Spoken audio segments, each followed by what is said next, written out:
Welcome back to Costa Doing Business. Tonight we're going to talk about the big, beautiful bill. And there's been so much misinformation or disinformation or politically motivated information about this bill. I thought I would talk about what it means to you and the benefits that it might bring to a typical family of four. So settle back. We're going to talk about this bill as it relates to real life and maybe occasionally makes you spit out your coffee in a good way. I'm your host, Bob, and tonight we're dipping into the big, beautiful bill, a piece of legislation so family-friendly it practically tucks you in at night. So grab your mugs and settle in, because whether you're driving the kids to soccer practice or hiding from them in the garage, this episode is for you. So tonight, let's picture the average family of four. We'll call them the Parkers. 2 parents, 2 kids, 1 minivan, and a Wi-Fi password they refuse to share with their neighbors. They earn a combined salary of $85,000 a year, which puts them squarely in the middle income bracket, just enough to afford name brand cereal, but not so much that they ignore coupons. What does the bill do for their wallet? First of all, direct financial support. The big beautiful bill boosted the child tax credit to $3,600 per child under age 6 and $3,000 for children between 6 and 17. That's $6,600 straight into the Parker family budget. It's like finding a forgotten 20 in your winter coat pocket, except the coat is Congress and 20 is really $6,000. Secondly, the bill expands the earned income tax credit eligibility, meaning more working families like the Parkers can get cash back for simply staying in the grind. Let's have a real math moment. Let's say that last year they got $1,500 from the earned income tax credit. This year, it will jump to $2,800. That's a $1,300 increase, enough to pay for 3 months of piano lessons or 1 emergency vet visit when the cat swallows a Lego. Let's talk about school, child care, and sanity. The twin dragons of the middle class anxiety are child care and school. This bill includes a universal preschool initiative, meaning that 4-year-old Sophie Parker can finally stop watching YouTube tutorials on how to read and go to an actual classroom. For the Parkers, that's a savings of $8,000 annually. Plus, childcare subsidies now cover up to 50% of the costs for qualifying families. So if the Parkers spend $1,200 a month on daycare for their toddler, they can now get $600 back every month. That's $7,200 a year, enough to finally fix that squeaky back door or just keep ordering takeout. Your call. Let's talk about healthcare without drama. Healthcare, the reason that most families' budgets resemble Jenga towers, in the big beautiful bill, it caps prescription drug costs and limits monthly insulin prices to $35. So Dad Parker, who's a diabetic, used to spend over $400 a month. Now that's just $35. That's another $4,380 saved annually.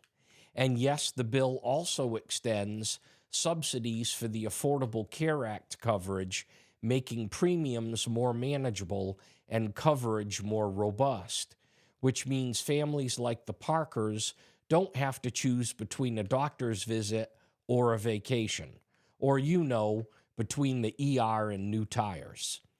Let's talk about infrastructure, energy, and the great outdoors. Remember the potholes that you hit every time on Michigan roads? Gone. This bill funds local infrastructure improvements that make school drop-offs smoother and sidewalks safer.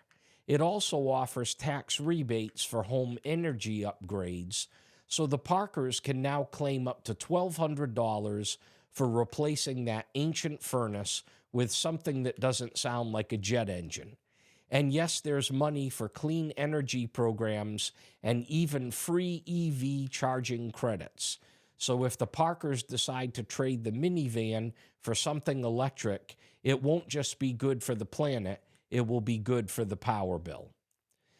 Kudos to the framers for the title Big Beautiful Bill. I know that seems ridiculous to some, but it certainly was better than Freedom Enhancement Fiscal Restoration Act, because nobody wants to explain that acronym at Thanksgiving. The economic impact and the long-term gains of the Big Beautiful Bill. Beyond the Parker family, economists estimate that the bill reduces child poverty by as much as 40% nationwide. It also boosts local economies because when families have extra cash, they don't have to hoard it in Swiss accounts. They buy soccer cleats, groceries, and way too many scented candles.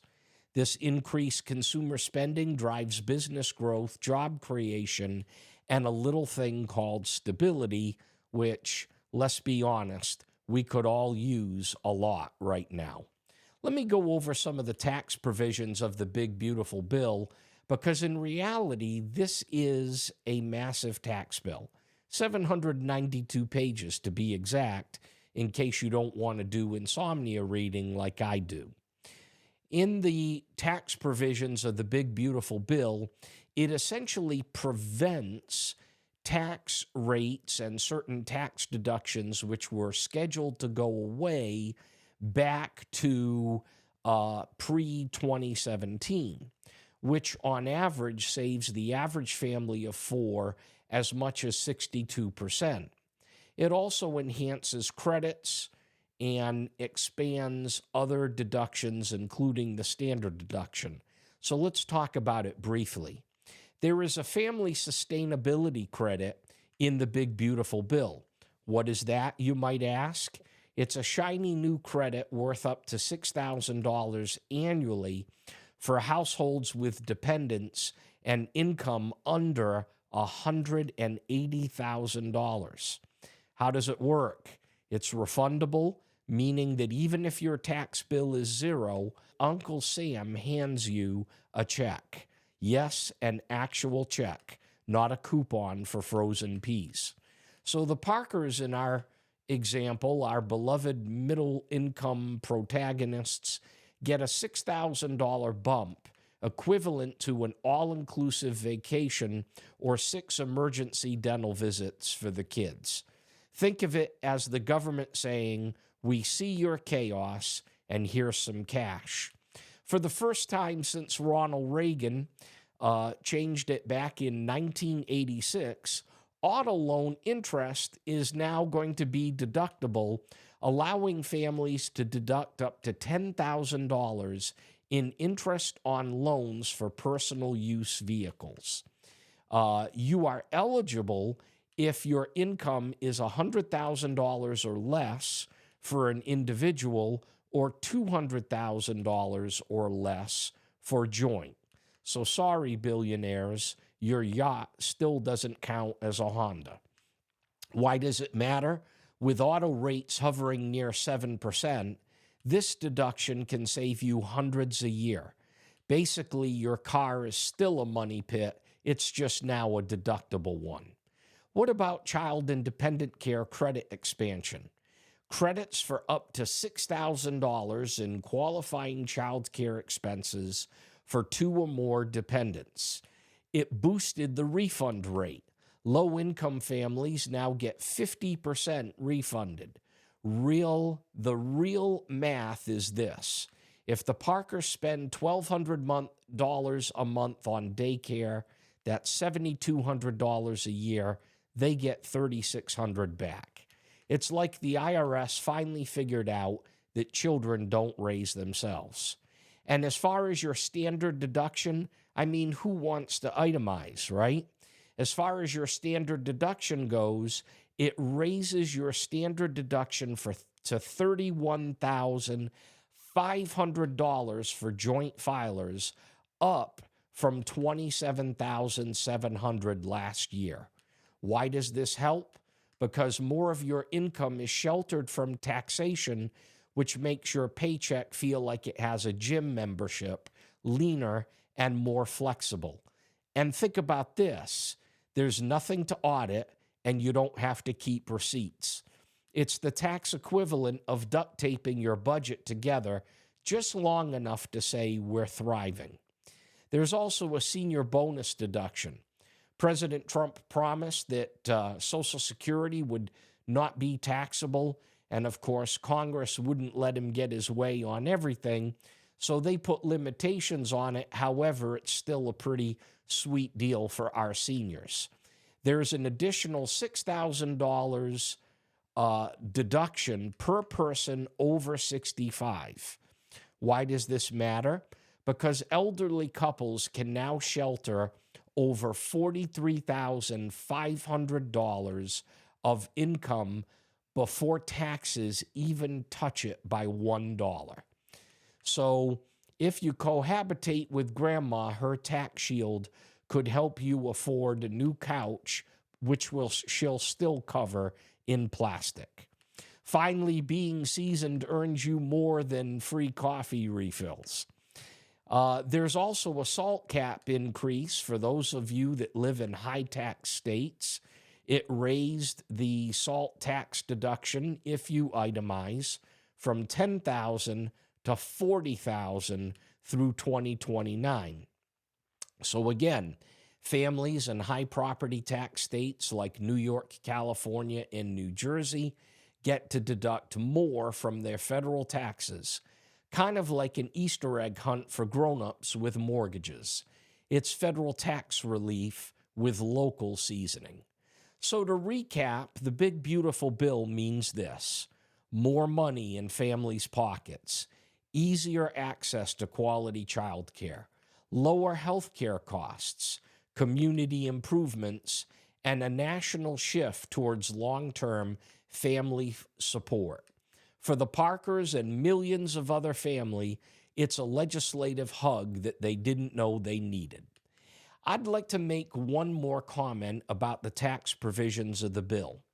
I have many clients that happen to be clergymen and women. And for years, if they opted out early in their ministry from Social Security, if they opted out of Social Security, they could not collect. And because of a lack of retirement planning, whether it's because they were growing churches or whatever the case might be, a lot of senior ministers have grown concern because the IRS has suspended for the last 2 decades or more the ability to opt back into the Social Security system. Well, good news. The big, beautiful bill allows you that have exempted to opt back in, and as long as you have 40 quarters or 10 years of Social Security earnings, you will receive your Social Security at retirement age. So that's a big answered prayer for some of our clergy friends. Folks, that's our show. If you laughed, learned, or now think that Congress is slightly less terrifying, hit the subscribe and share button with someone who still thinks that policy is a swear word. Until next time, keep your budget balanced and your coffee strong. I'm Bob, and this is Costa Doing Business. Thanks and good night.